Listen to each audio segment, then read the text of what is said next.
აბა თეორიულად იკითხე, რა შეიძლება ეწეროს საშიში ამ ხელშეკრულებაში მკითხე და გეტყვი წერია თუ არ წერია. მაგალითად მე სასულიერო პირის შემხვდა ერთ-ერთი რომელმაც მითხრა რომ მე რა ინფორმაციაც მაქვს მაგალითად მეჩეთების მშენებლობა იგეგმება ორივე ლოკაციაზე და იმიტომ არის გასაიდუმლოებული ეს ხელშეკრულება. ნებისმიერი სიგიჟე იკითხოს, მათ შორის ასეთი. რომ წერია თუ არა ხელშეკრულებაში იგეგმებისთან რომ მეჩეთები უნდა აშენდეს. დაესვა ეს კითხვა.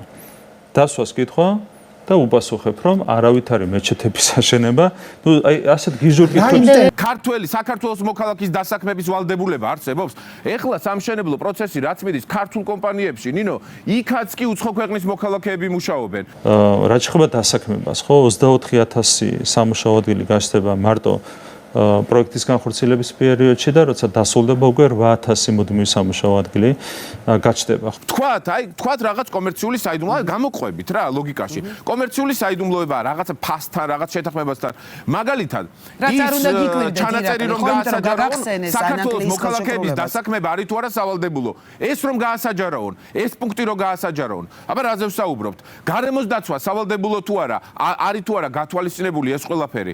ეს რომ გაასაჯაროონ ჩვენს ქვეყანაში და მათ შორის ხო ეს კამპანია დაიწყო ლელოს ლიდერმა, რომელმაც თვითონ მოითხოვა რამდენიმე წლის წინ მის კონსორციუმსა და მთავრობას შორის დადებული შეთანხმების გასაიდუმლოება.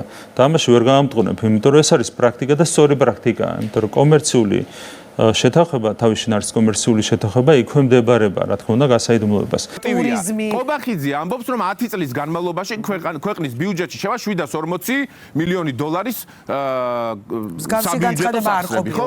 ამას ხო თავად ამბობს. მე არ მჯერა რომ ამას ყოველწლიურად ირაკლი. ხო, რაც შეეხება ბიუჯეტში შესატანს, ხო?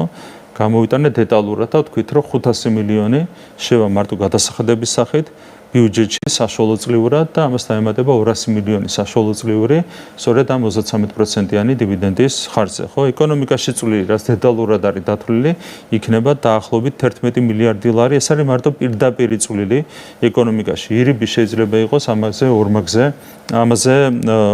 ამის ორმაგი ოდენობაც კი.